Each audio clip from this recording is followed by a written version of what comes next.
अच्छा, technically charts के ऊपर कोई चेंजेस नहीं आई। जिस तरीके से हम लास्ट वीक एक्सपेक्ट कर रहे थे कि रेंज में ही रहेगी या अगर नीचे आती है तो हम बाय करेंगे, तो अभी तक बिल्कुल रेंज में ही चल रही है। अ, एक दिन ऊपर होती है, 2 दिन नीचे, फिर ऊपर। तो ये क्यों इस तरीके से रेंज में चली है? हमारे पास जो बुल्स और बेयर्स के पॉइंट्स हैं वो इक्वली हैं। मतलब 3 अगर मेरे पास बुल्स के पॉइंट्स है, हाई राइज एंड हाई लोज लग रहे हैं और टाइम साइकिल्स में एडवांसिंग फेज पर जाना चाहिए था। अप्रैल हमारे पास सीजनल्स में बुलिश महीना होता है, बहुत से कंपनीज के रिजल्ट्स आ रहे होते हैं फर्स्ट क्वार्टर थर्ड क्वार्टर के। सो ये वॉलेटाइल महीना तो होता है और अच्छा भी होता है। लेकिन on the other side bearish indications में हमारे पास वीकली डाइवर्जेंस आ गई बेयरिश, फिर आरएसआई के ऊपर, फिर आपकी डेली टाइम फ्रेम के ऊपर आ गई। और ये जो शूटिंग स्टार था ये बड़ा ख़तरनाक बना था। ये हमने हाईलाइट भी कर दिया था उस टाइम कि इसके बाद शायद नीचे आ जाए मार्केट, और उसके बाद आई भी थी।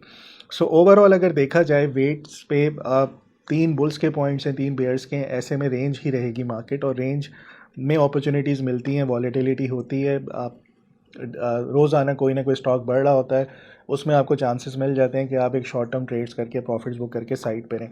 सो ऐसे सिनेरियो में मैं स्टिल यही कहता हूँ कि 50% कैश पे रहें।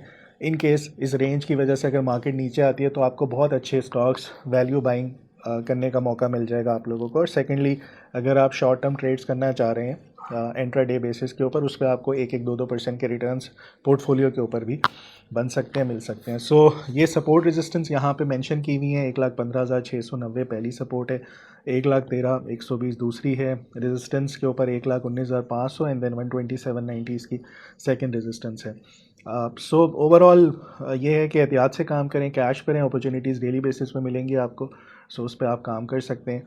सो कैश पे रहने का फ़ायदा आप लोगों को काफ़ी हो सकता है। 50% कैश पे रहें, और जो लॉन्ग टर्म होल्डर्स हैं उनको परेशान होने की कोई बात नहीं है। गोइंग फॉरवर्ड इंशाल्लाह ये हमारे इस रेंज के ब्रेकआउट्स लगेंगे ऊपर की तरफ, एंड देन हम एक और रैली इसमें देखेंगे इसी साल। सो ओवरऑल जब तक ये रेंज में ट्रेड हो रही है, नए हाइज नहीं लग रहे, उस टाइम तक थोड़ा सा कॉशियस स्टांस रखें। 50% कैश पे रहें और उसको बेहतर तरीके से यूटिलाइज़ करें।